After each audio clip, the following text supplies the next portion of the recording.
como ha sido el caso de muchos de nosotros. Por ejemplo, está Ángeles Aguilera, que conoció a Almudena Grandes cuando ella fue a la radio, a Radio Nacional de España, para que la hicieran una entrevista por Las Edades de Lulú, su primera novela. Y bueno, arrasó, ¿no? Todos los que estaban allí en la radio, pues crearon una empatía con Almudena y con la forma que tenía ella de ser natural y de comentar en todos los ámbitos sobre su obra, y desde ahí fraguó una amistad y nos cuenta esa experiencia. Lola Larumbe, que tuvo la generosidad de contribuir, porque ella está muy atareada y yo se lo pedí, como también amiga de Almudena y con la que había compartido muchas tardes en la Feria del Libro. Sabemos todos que Almudena era una de las que asistía con muchísimo cariño, había siempre grandes colas y dedicaba tiempo a cada uno de sus lectores, y los lectores disfrutaban, y ahí salieron ideas de algunos de sus episodios de Una guerra interminable. Pues Lola Larumbe nos cuenta esas conversaciones sobre libros, literatura y también sobre los hijos, porque al mismo tiempo que ellas estaban en la feria, pues la labor maternal siempre nos tiene ocupadas, y también ellas compartían a sus hijos jugando afuera en la caseta de la librería Alberti en el Parque del Retiro. Y bueno, también tenemos contribuciones, me estoy dejando algunas, pero por ejemplo de Pilar Adón, que hace un precioso preámbulo. La idea surgió de ella cuando la dije, oye, ¿por qué no participas en este dossier? Y ella me contó, ¿sabes que escribimos un cuento a 8 manos entre varias escritoras? Y lo terminó justamente, una de estas escritoras fue Almudena Grandes, y creo que la idea fue propuesta por Luis García Montero, ¿no? Para el periódico Infolibre, en la sección de literatura. Entonces propuso a 4 escritoras, o algunas escritoras, no estoy segura que desde el comienzo estuviera Almudena, pero propuso a algunas escritoras que lo hicieran, y cada una tenía que escribir como unas 700, 800 palabras. Y empezó Beatriz Rodríguez, luego siguió Michelle Roche Rodríguez, luego le correspondía a Almudena, pero Pilar tenía que ir a la Feria del Libro de Bogotá y se le pidió como un favor que lo hiciera ella antes. Entonces continuó Pilar Adón con este cuento en el que nadie sabía cómo iba derivando hasta que les pasaba en el texto y lo tenían que continuar. Y continuó y finalizó Almudena Grandes y hizo un giro realmente magistral al cuento. Ese cuento, La reina de la casa, es el título, que se publica completo aquí en el dossier. Pues realmente Almudena le dio un giro magistral, sin con eso decir que las otras escritoras también fueron continuándolo de una magnífica manera, con su saber hacer. Y bueno, terminamos el dossier con una entrevista de Marta Ailouti, que salió en El Cultural, y era sobre la madre sobre Frankenstein. ¿La madre de Frankenstein o la hija de Frankenstein? La madre de Frankenstein, ya. Fíjate, a estas alturas y con este día, cómo estoy. Bueno, pues le hizo una entrevista que realmente me fascinó. La revista, realmente, si tenéis oportunidad de hojearla, es un objeto artístico, porque incluyen muchísimos grabados, reproducciones, y luego en los dosieres, pues un material gráfico extraordinario. Tuve la suerte de que me pasó muchísimas fotos Luis García Montero, que nos acompaña. Por ejemplo, aquí tenemos a Almudena bastante joven, ¿verdad? Cuando probablemente creo que sería durante la época de su primera novela, ¿no? Y también hay otras fotos muy interesantes. Aquí están Luis, Almudena con su hija Elisa, y entonces el dossier pues aglutina también un material gráfico muy importante. Aquí tenemos a Almudena en su escritorio, y con el famoso gato negrín, ¿no? que les acompañaba. Tú conoces mejor la anécdota que yo, que sale me parece que sale en el libro que escribió Aroa, ¿no? Sobre Almudena.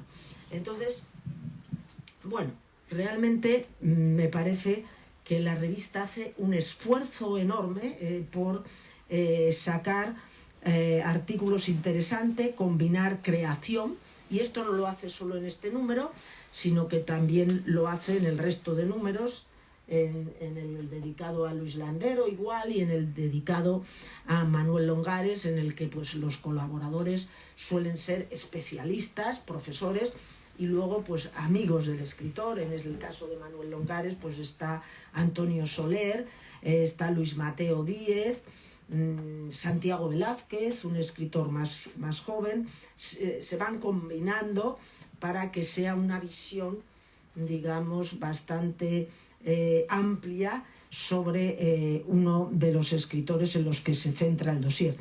En otros casos de Barcarola pues se ha dedicado a lo mejor a la poesía belga. Hay un dossier dedicado a ello, o sea que, claro, en 105 números hay una gran variedad.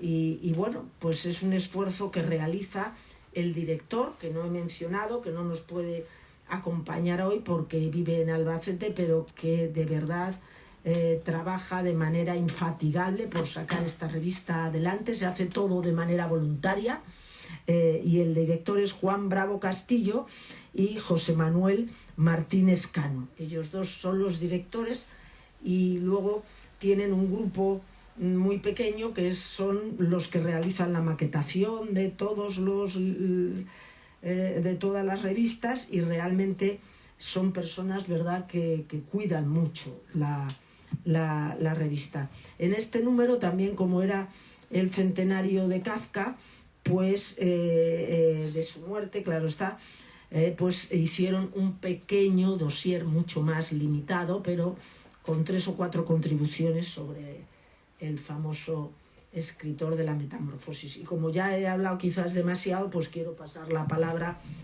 a Luis para que también él nos hable de lo que... Bueno, pues encantado de estar aquí en la librería Alberti y en la presentación de la revista Barcarola.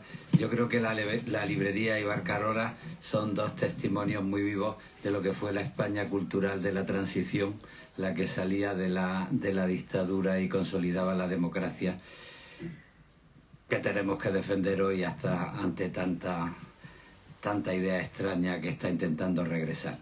Pero claro, el recuerdo de Barcarola pues me invita en primer lugar a dar las gracias, encantado de estar aquí, y a tener algunos recuerdos. Como digo, si miramos la historia de las revistas en España, pues claro, nos encontramos con revistas que vienen de la época de la dictadura, que abrieron huecos en la cultura franquista, pero dentro de la institución. Por ejemplo, los cuadernos hispanoamericanos, por ejemplo, la revista Ínsula después.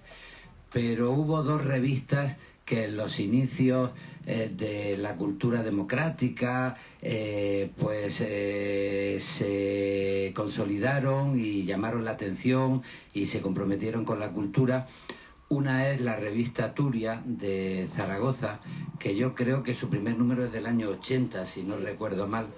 Y la otra fue Barcarola, en Albacete, en el año 79. Y son revistas de mucho interés porque de una parte son una muestra de la cultura de calidad y del buen hacer, pero por otra parte responden también a un momento en el que la cultura española se descentralizaba. No solo era Madrid, sino que las provincias tenían su protagonismo.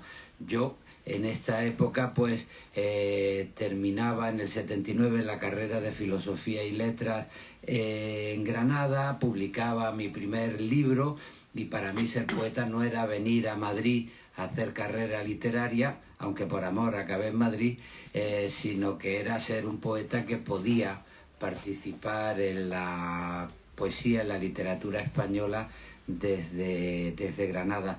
Y eso ocurrió también en ciudades como Zaragoza, como Albacete.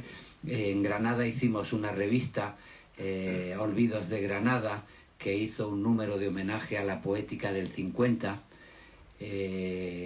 donde se reunieron poetas como Ángel González, Caballero Bonal, Jaime Gil de Viedma, Carlos Sahagún, Francisco Brines, y a raíz de eso, pues por ejemplo, Ángel González, que era profesor en la Universidad de Nuevo México en Albuquerque, pues pidió venirse un año a Granada con un grupo de alumnos y vivió un año en Granada.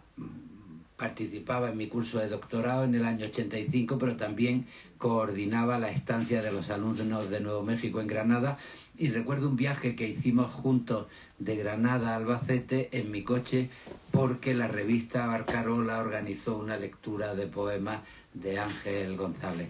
Son recuerdos de esa época, de proyectos que se ponen en marcha, que hablan de un compromiso con la cultura y también de una cultura que, para ser no ya nacional sino universal, pues no tiene por qué romper las raíces de su propia localidad, como es el caso de la vinculación de Barcarola con Albacete.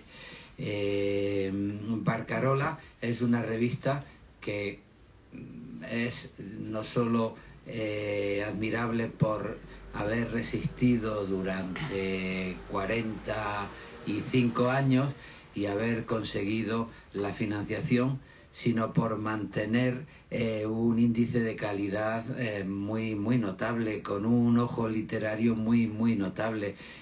Aquí están los últimos números, están dedicados a autores incuestionables como Manolo Longares, como a Luis Landero, y en el caso último a Almudena, y yo le agradezco además a la revista que la portada sea de Almudena, porque viene en el mismo número un dossier de Franz Kafka, con el centenario de la muerte de Kafka, que murió en el 1924. El último libro estupendo que ha sacado Jorge Volpi sobre la ficción y sobre la historia de la ficción y de las mentalidades, da muchas vueltas sobre el inicio de la metamorfosis, cuando uno se despierta y que se ve que se puede ver como un monstruo, y que eso que significa, o se puede ver como otras cosas, y entonces une la ficción con la imaginación literaria. Bueno, podía ser la portada de Kafka, pero lo han dejado para la contraportada y han puesto a Almudena. Y en las revistas que tenéis aquí, en la de Longares, en la de Landero, en la de Almudena, pues se recoge un poco ese espíritu de calidad y de rigor que lleva desde el principio la revista. Hay una parte de colaboraciones poéticas, de poemas que se publican, inéditos. Se han publicado muchos inéditos en la revista y de gente importante. Hay un bloque de narrativa, hay un bloque de reseñas, y también hay dossier que se le encargan a personas de mucho conocimiento.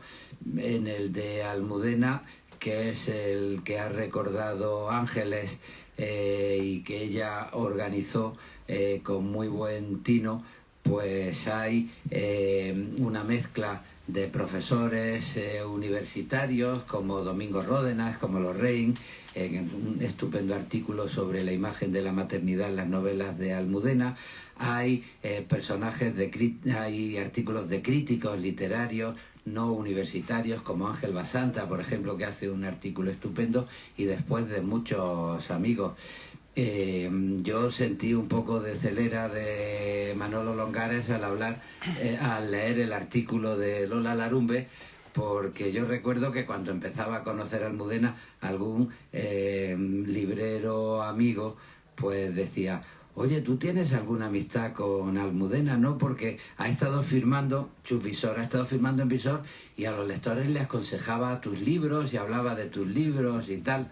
Estábamos empezando, y leyendo el artículo de Lola, pues habla de las conversaciones de Almudena al principio, de cuando iba ella con su primera novela o su segunda novela, y había tiempo para vigilar a los niños que estaban corriendo porque tenían los dos hijos pequeños y jugaban con la pelota, pero no podían escapárseles.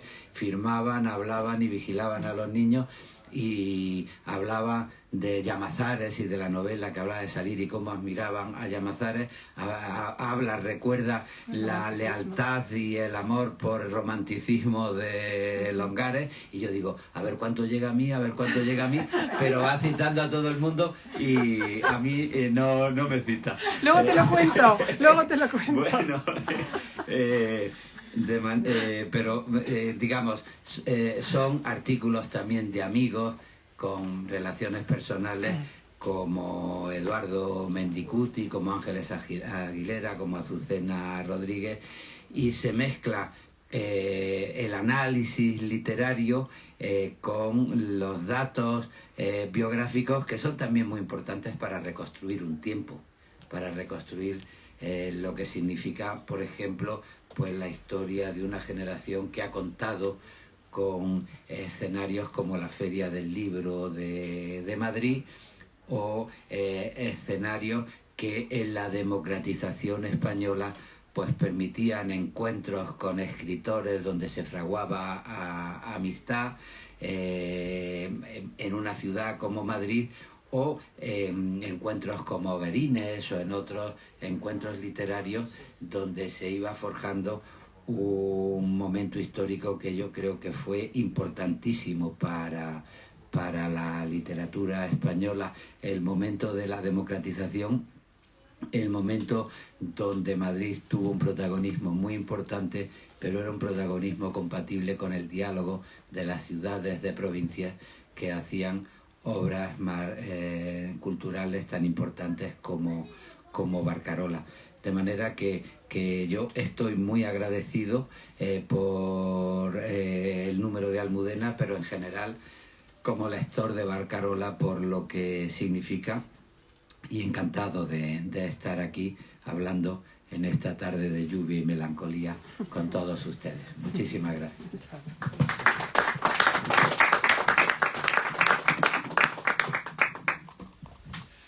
Pues bueno, yo también estoy encantado de estar aquí. Muchas gracias, Lola. Es la segunda vez que intervengo en esta librería, siempre de la mano de Ángeles. La otra vez fue precisamente para hablar sobre la edición de una de las obras de Manuel Longares. Bueno, si tuviera que ponerle un título a mi intervención, sería La agonía de las revistas literarias. Porque esta revista, Turia y otras, ¿no? Pues están en un momento en el que se ve cerca su final. Es una pena, ¿no? En el caso de esta revista es que, además del interés que tiene por sus contenidos, es que es una obra de arte, ¿no? O por lo menos de artesanía. Eso se debe a los dos artistas gráficos que la componen, que son los hermanos García Jiménez, y también, sobre todo, al cuidado de Juan Bravo Castillo y de su mujer. No, hay una mujer en esto que es Llanos Moreno, que bueno, pues han invertido la ilusión de su vida, ¿no? En estos 45 años, ¿no? Y bueno, pues ocurre con esta revista, pero también con Turia y con otras, que primero no van a tener relevo. Los impulsores pues tienen ya cierta edad y cada vez más problemas físicos. No, esa es una de las razones, pues la razón por la que no está aquí Juan Bravo. Y sobre todo esto coincide con los problemas puramente materiales, es decir, económicos, ¿no? Resulta que estas revistas no tienen público, no hay demanda. Y bueno, aparecen otro tipo de revistas, que son las revistas de internet, ¿no? Pues Zenda, por ejemplo, que lo hace muy bien, ¿no? Pero que tiene un formato totalmente distinto y que también unos valores distintos, ¿no? Detrás de esto, ¿no? Y bueno, yo veo que en Zaragoza pues solo conozco 2 sitios donde se venden estas revistas, ¿no? Una de las cosas que tiene la librería Alberti es que vende estas revistas. Está Turia, está Barcarola, está otras. Hace unas semanas tuve que entrar en otra librería de Argüelles, ¿no? A comprar un par de novedades y se me ocurrió pedir tinta libre. Y me dijo, no, no la tenemos. Pero luego me di cuenta que es que no tenían ninguna revista. ¿Por qué? Pues porque son un engorro las revistas, se comen un espacio y no se venden, ¿no? En Zaragoza, la librería en la que la que compro, pues recibe 3 ejemplares de esta revista, pero de las otras también, 3 ejemplares, y no siempre los venden, ¿no? Y ocurre que, bueno, pues es un modelo, el de la subvención institucional, que tarde o temprano se va a agotar, ¿no? Porque, bueno, pues van a ver que no proporciona grandes resultados, ¿no? A la institución, y que, bueno, pues consumen un dinero que cada vez es más escaso, el dinero público, porque cada vez hay más necesidades que, bueno, pues cualquier día tendrá otro destino, ¿no? Hay una solución para las revistas y yo se la propuse a Juan Bravo, y por eso tenemos una Barcarola digital, ¿no? En construcción, y es la siguiente. He visto que en Norteamérica hay 2, no sé si llamarles portales, que son Gestor y el otro es el proyecto Muse, ¿no? Y entonces estos portales pues tienen, bueno, les están dando vida a las revistas académicas, pero no solo a las académicas, porque lo que hacen es que las revistas han dejado de aparecer en papel, son revistas digitales, pero en vez de lo que se hace aquí, o se intenta hacer aquí, es poner en abierto los contenidos, y eso impide recaudar nada, pues ellos lo que hacen es que las revistas ceden su contenido a estos portales cobran a las universidades para que su público, y a otras instituciones, para que el público de estas instituciones pueda leer las revistas, y pagan en función de las consultas, ¿no? Aquí en Europa no tenemos algo semejante, ¿no? O sea, por desgracia vamos detrás de Estados Unidos y de Oriente en muchas de estas iniciativas, y bueno, pues no tenemos esto, ¿no? Lo más parecido es Digitalia, pero Digitalia es una empresa que yo no recomiendo a nadie, me vais a permitir que no diga por qué, pero no es recomendable, no es fiable. Está haciendo lo mismo, pero con libros, y el negocio lo tiene en Norteamérica, ¿no? Y bueno, pues esto hace que este formato de revista literaria, y en concreto el formato de Barcarola, que tiene 2 pies, uno en el mundo académico, porque Juan Bravo ha sido catedrático de literatura francesa, ¿no? Pero el otro también en la actualidad, en la vida, ¿no? Y por eso, en ese formato pues más amable que otras revistas, pues bueno, no tiene futuro, ¿no? Esa es la triste realidad, ¿no? Y bueno, mientras pueda seguir saliendo, pues disfrutaremos de este formato, disfrutaremos de su dossier. Veo que aunque no se vende, pues que no hay es una demanda pública, pues bueno, tiene todavía un número de suscripciones que lo mismo que Turia, ¿no? Que le dan una cierta viabilidad, y lo mismo que Ínsula, o estas revistas que son ya pues clásicas porque tienen más pasado que futuro, ¿no? Y pues seguiremos disfrutando de esto. Veo que a pesar de que no tiene mercado, pues sí que tiene pues glamour, ¿no? Porque pues han sido varias las personas que me han pedido pues que aparezcan sus poemas en el apartado de poesía, o que aparezcan sus relatos, o colaborar de alguna manera, ¿no? Y entonces pues para ellos, que son poetas los que me lo han pedido, que son poetas con una reputación ya sólida, pues es un motivo de orgullo y de satisfacción aparecer aquí, ¿no? Y bueno, pues en este caso de Barcarola, como digo, pues el esfuerzo recae sobre 4 personas, y bueno, tratamos de ayudarles, ¿no?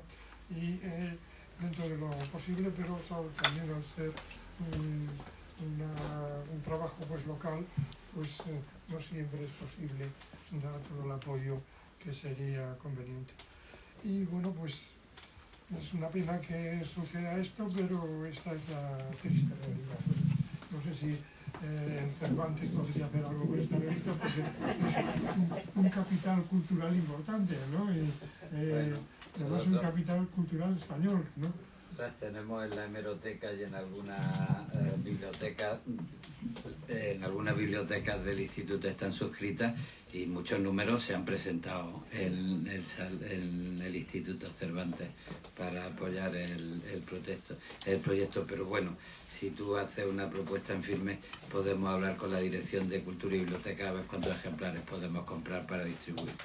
Porque habría que hacer algo antes de que la Biblioteca Nacional, cuando ya sea un muerto, la digitalice y la ponga, hayan pasado pues en 10, 20 años, para que el cadáver esté totalmente disuelto, ¿no? La ponga en la página. Bueno, hay que convencer a la Diputación de Albacete de que siga prestando apoyo, que merece la pena, porque, bueno, este tipo de revistas también salieron en la herencia de un momento en el que, bueno, había mucha prensa, pero la prensa es pasajera y se quería consolidar una manera cultural por las reflexiones que hizo Ortega para la puesta en marcha de Revista Occidente, ¿no? Estaba la prensa, pero de pronto había que consolidar un espacio que fuese más para gente que le gustase leer con atención, gente amante de la cultura, gente que se quisiera salvar un poco de la prisa del día a día. Y es verdad que el mundo va hacia la digitalización, hacia las revistas en las redes, pero es un poco una lástima entregarse a una vuelta a algo que está muy bien, pero que vuelve a la prisa y a lo volandero, y a lo que se dice hoy, pues mañana desaparece. Y los interesados, pues después sí pueden acudir a la digitalización de las revistas, que es muy cómodo, pero también está muy bien que haya en el día a día una apuesta todavía por los espacios que no están sometidos a los volanderos, ¿no? Y en ese sentido creo que le podemos convencer a la Diputación de Albacete que bueno, que le da prestigio cultural a la ciudad el poder y a la provincia el poder mantener un proyecto como Barcarola, que tampoco le es tan caro para lo que gastan las diputaciones. Según teníamos entendido, 20.000 euros, ¿no? Costaba cada número, lo cual, bueno... No es tanto. Mira, cuando se murió el padre de Joaquín Sabina, él fue a despedirse y estaba muy mal ya su padre, estaba en el delirio, y la última frase que dijo el padre fue una pregunta que le dijo a Joaquín: ¿tú sabes de dónde sacan el dinero las diputaciones? Porque son las instituciones que están mejor financiadas y que tienen más dinero. En ese sentido, el pobre hombre se murió intrigado, pues ¿de dónde sacaban dinero las diputaciones? Bueno, pues que un poquito lo lo lleven a la cultura, yo creo que está bien. Comparto todo el análisis que ha hecho Luis, esto es así, pero yo creo que merece la pena, en cuanto nos sea posible, resistir diciendo que esto también tiene su espacio. Sí, voy a intervenir y también quiero darle la palabra a Lorraine, pero bueno, primero comentar que es cierto que los 3 números se han presentado en el Instituto Cervantes, así que tenemos que agradecer al Instituto Cervantes que siempre nos acoge para estos actos. Bueno, el último no, perdón, se presentó y es lógico, ni siquiera se nos ocurrió porque siendo Luis García Montero el director no parecía que precisamente fuéramos a presentar el número dedicado a Almudena Grandes, lo presentamos en el Ateneo. Ahora, un momento, que me había pedido que preguntara algo y se me había olvidado. Hay una foto de Almudena con el gato que está escribiendo. Nosotros tenemos una casita en la bahía de Cádiz y de pronto las niñas encontraron un gato recién nacido. Una gata había tenido gatitos y habían apartado al gato. Por lo visto, la naturaleza a veces es lo mismo de cruel que los seres humanos, y si la gata tenía alimentación y fuerza para alimentar a 5 gatos y habían salido 6, uno lo sacrifica desde el principio. Y el señor pues se lo explicó a las niñas cogieron el gato y se lo trajeron a la casa. Y Almudena dijo que de ninguna manera. ¿Tú has visto la vida que tiene tu padre, la vida que tengo yo? Estamos siempre de viaje, tu padre entre Granada y Madrid, ¿quién va a cuidar el gato? De ninguna manera. Y las niñas pues estaban muy interesadas en salvarle la vida al gatito. Le explicaron lo que había ocurrido. Almudena se resistía: de ninguna manera, de ninguna manera. Yo le puse un platito de leche y Almudena ya se enfadó conmigo: de ninguna manera, porque el gato ya, que tome la leche, pero aquí no, porque al final quien se va a cargar, ni las niñas ni tú os vais a hacer cargo del gato, yo no quiero hacerme cargo del gato, ya está, patatín patatán. Y una de las niñas muy lista que conocía a su madre le dijo: ya le hemos puesto nombre. ¿Cómo se llama? Y dice: se llama Negrín. Y entonces, claro, ya no hubo manera de que Almudena sometiera a Negrín a un segundo exilio. Y se quedó Negrín viviendo con nosotros. 18, 19 años nos duró el gato.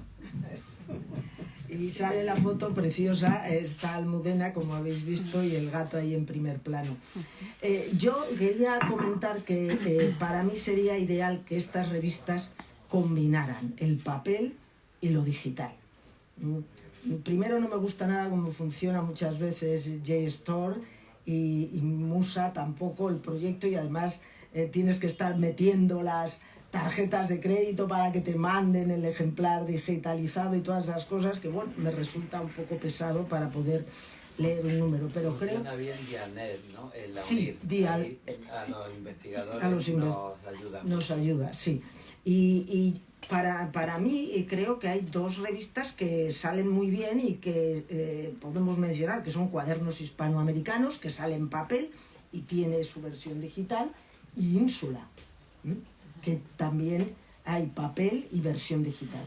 Eso sería un poco la salida para esta revista. Claro, esta revista de verdad es un objeto de arte, tiene una belleza, ¿verdad? De colección. De colección, y el papel, o sea, uno abre la revista y el papel tiene una calidad, aparte del contenido que hemos dicho, de poetas y tal. Pero el papel, una de las cosas que les dije es que, digo, este papel cuché pesa mucho la revista, hay que mandarla luego por el correo y encarece el envío, ¿no? Y me dice, no, no es papel cuché, y por supuesto no estaban dispuestos a cambiar el papel. A cambiar el papel, claro. Entonces, todas estas cosas perjudican a la vida de las revistas. Por otro lado, por ejemplo, Ínsula está en todos los índices académicos que nos exigen para los profesores universitarios, cuadernos hispanoamericanos igual, y las contribuciones aquí, como bien sabemos, son contribuciones simplemente que nos cuentan para poner en el currículum, pero sin que tengan esa valoración extra del mundo académico, ¿no? Con lo cual, pues también hay gente que se resiste a colaborar, ¿no? Entonces, desde mi punto de vista, el porvenir de las revistas literarias está en que combinen, ¿no? Las dos cosas. Comprendo lo que dices, es todo tan volandero, pero realmente sacar esto en papel y por ejemplo, traerlos. Estoy hablando de que cuando hicimos la presentación del número de Almudena en el Ateneo, resulta que nadie trajo ejemplares para vender. Todos los que estaban querían un ejemplar, por lo menos la mitad de los asistentes, que había como 70, 80 personas. Amigos míos que me decían, oye, ¿no podemos comprarlo? Bueno, pues resulta que nadie lo traía porque pesa mucho y tenemos que aceptar que, claro, Juan Bravo Castillo son personas mayores, como hemos dicho, ya no están bien, y los dos que venían no se ocupaban de eso, pero nadie vendía los números ni los trajeron ni siquiera por el peso, con lo cual estamos perdidos. Si presentamos una revista y no hay ni un ejemplar para la venta, pues me parece... Aquí sí, gracias a... La próxima vez hay que decirle a Lola que lleve... Los habríamos llevado. La librería... Los habríamos llevado.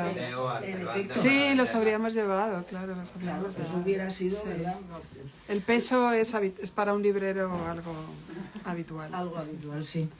Lorraine. No, yo le doy el micro aquí. Pues gracias. Le cedemos la palabra como colaboradora en este dossier y luego podemos hacer un diálogo entre todos. Pues quiero decir primeramente que fue un verdadero placer colaborar con esa revista, porque pues la primera impresión que me hizo fue que se habían esmerado, ¿no?, con la producción. Y es que supongo que el título de mi ponencia sería pues la comparación con esa revista y las revistas anglosajonas, porque como Luis bien comentó, que ya pues la mayoría de las revistas se publican dentro de los parámetros de Project Muse o de Jester también. Yo creo que nos hemos entrado o nos hemos suscrito a un concepto de la producción académica muy instrumental, también una sobreproducción, que a veces pues resta calidad a los escritos académicos. Y lo que a mí realmente me impresionó de algunos de los artículos de esa revista fue que el lector podría acercarse a la figura de Almudena, por ejemplo, pues como persona, ¿no? Que era cariñosa, muy buena amiga de sus amigas, ¿no? Y claro que en el mundo anglosajón tendremos a producir algo mucho más seco, ¿no? Un análisis puramente literario. Entonces, yo discrepo un poquito con la idea de que no hay un futuro para esas revistas, porque yo creo que se podría publicitar como, no sé, el equivalente de un coffee table book literario, ¿no? Que, por ejemplo, ¿quién no quería tener la gozada de tener una revista tan bien elaborada sobre su escritora favorita, ¿no? Y como tú bien dijiste, Ángeles, que desafortunadamente no estaba disponible en el Ateneo, pero sí había la demanda.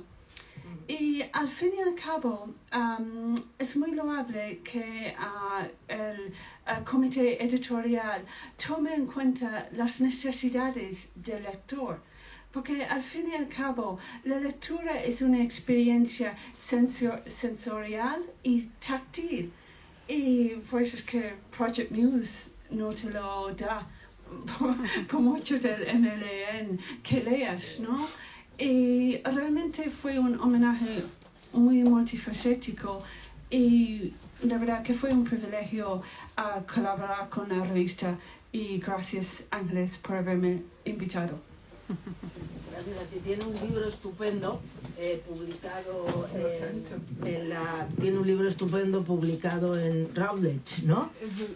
Eso es, que es Gender and Memory in the Post-Millennial Novels of Almudena Grandes, en el que realmente hace, ¿no? Tú lo conoces también, un estudio profundo de estas novelas de Almudena.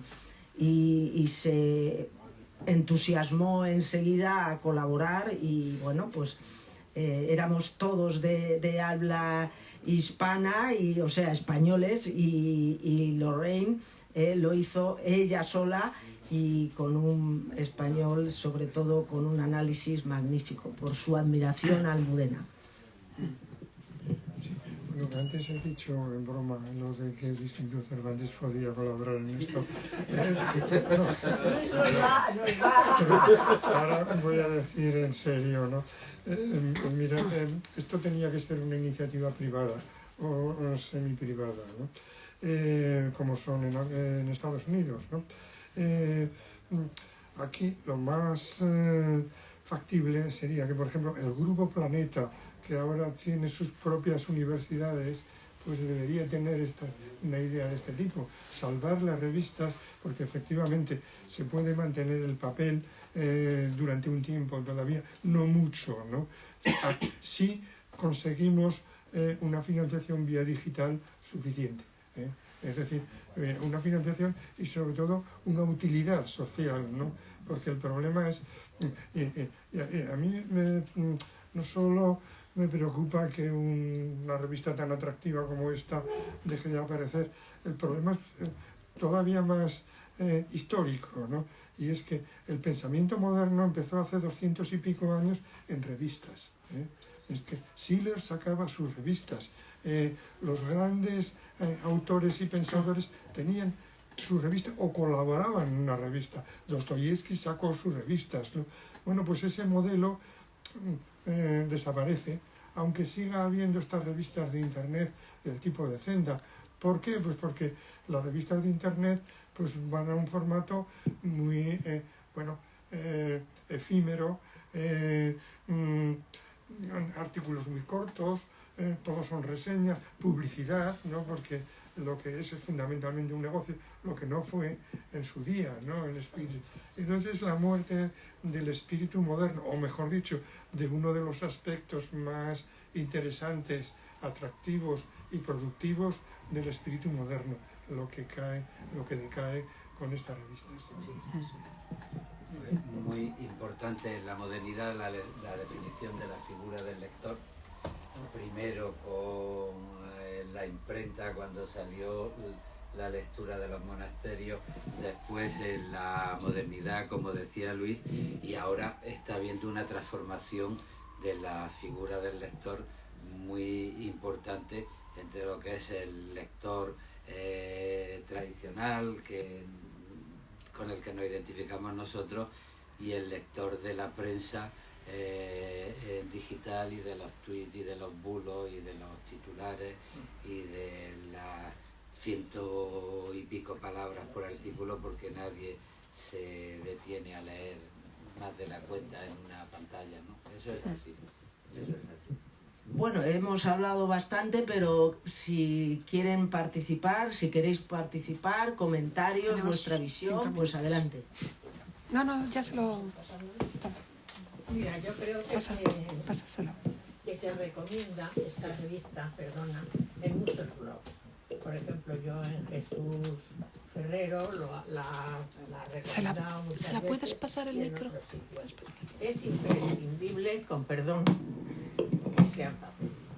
O sea, no puede ser digital, pero una revista no. Tiene que ser en papel, y el papel no se termina, y los libros no se terminan, y los periódicos no se terminan, por más que se diga. ¿Durará lo que dure? No lo sé. No lo sé. Yo creo que sí. que sí va a durar, creo yo personalmente. Lo que pasa es que siempre estamos con eso de que lo digital, bueno, pues lo digital tiene su, naturalmente, quiero decirte, para trabajar, para no sé qué, para... Eso es absurdo, con perdón.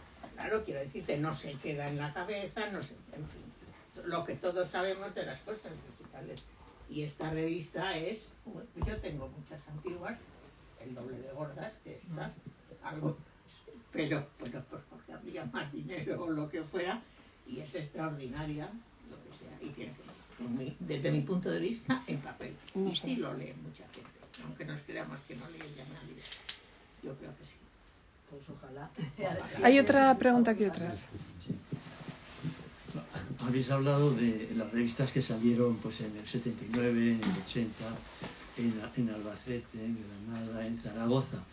En Madrid, en el año 76 hasta el 80, estuvimos sacándonos un grupo de 8 o 10 estudiantes de magisterio de la escuela de Santa María, al lado del Rastro, que está. Estuvimos sacando la revista de poesía. La primera fue de Lorca, de Alberti, de todo el mundo que no se conocía. Sacamos 25 números y los vendíamos en el Rastro. Los domingos íbamos y vendíamos, el grupo nos poníamos en varios puestos, arriba, abajo y tal, y las vendíamos por 30 pesetas. También las vendíamos las vendíamos en una patatería. Yo tenía una patatería entonces, y la patatería era una librería, era un sitio de encuentro absolutamente, y estaba plagada de poemas y de libros, de los libros que se... Félix Grande nos hizo un prólogo maravilloso. Hicimos 2 colecciones, una para darle a conocer y la otra colección, la editorial se llamaba Aldaga. Es decir, vendimos unos cuantos miles, de verdad, miles, o sea, miles. La gente estaba muy sedienta en el año 76, no se conocía a todos los poetas, Agustín Goytisolo, y nos recibieron también, bueno, fue un hito, la gente con una sed de conocimiento, que te quitaban los libros, vamos. Estupendo, yo aprovecho la situación, entonces me comprometo a revisar la colaboración del Instituto Cervantes con Barcarola, pero le pido a Luis y Ángeles que vayan al Rastro los domingos a vender la revista.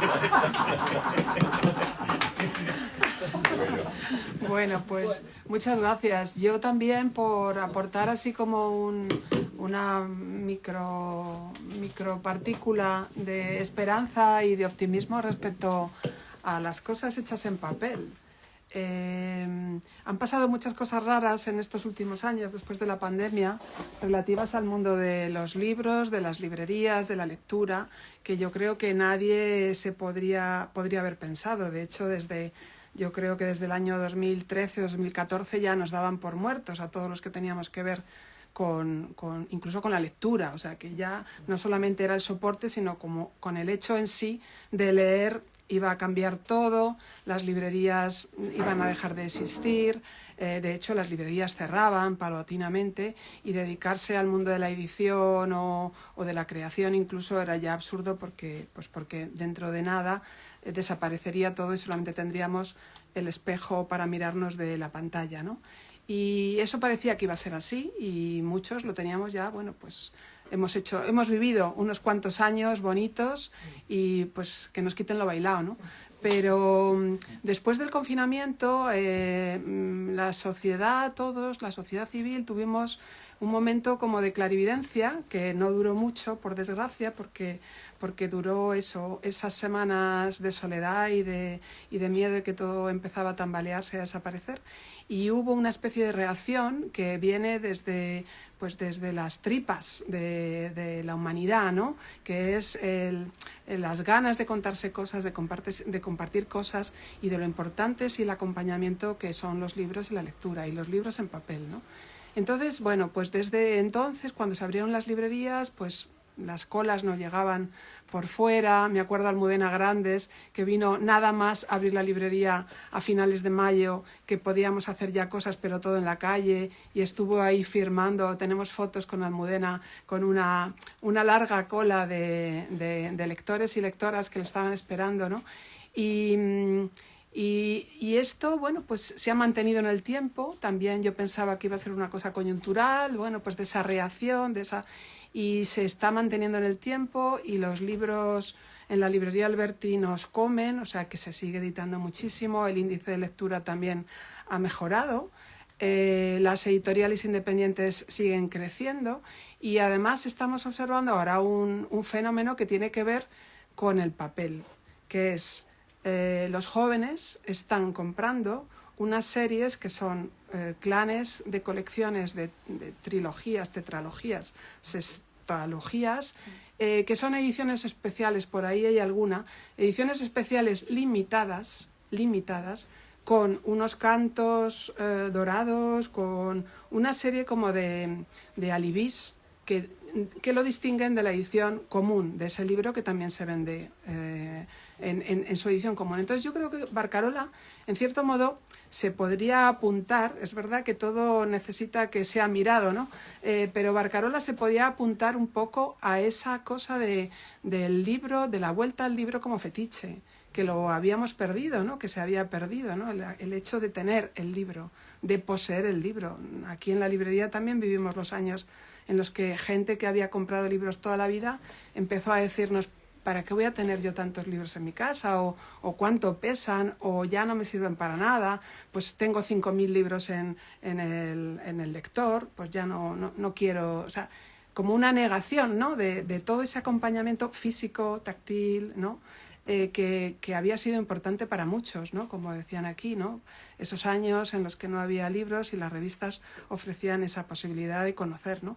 Entonces yo creo que Barcarola podría a lo mejor mirar un poquito esto y pensar, bueno, el tema del papel, a lo mejor aligerarlo y pensar en hacer eso, ediciones limitadas que, bueno, pues que fueran apetecibles pues para el coleccionista, para el aficionado, y yo creo que sí que tiene su futuro y su desarrollo. De hecho, estos ejemplares, particularmente estos ejemplares, el de Almudena y el de Manuel y el de Luis, aquí en la librería, en cuanto nosotros los ponemos ahí encima de la mesa, el precio es súper competitivo, o sea que es un precio muy accesible, pues los libros se van vendiendo. O sea que a veces pues lo que hay que estudiar es un poco la distribución, cómo llegan las revistas, qué campañas de promoción se hacen, pero a lo mejor desde lo institucional, bueno, pues se podría estudiar, pero yo creo que sí, que no hay que pensar que esto se vaya a acabar, sino que hay que aprovechar esta onda,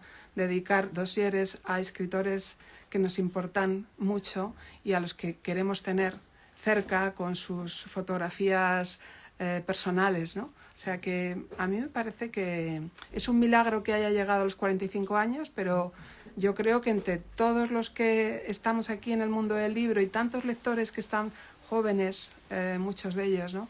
Y ¿por qué no? O sea, ¿por qué no? Empujémoslo. A lo mejor las instituciones y la administración pública puede pensar que es una forma muy digna y muy importante, ¿no?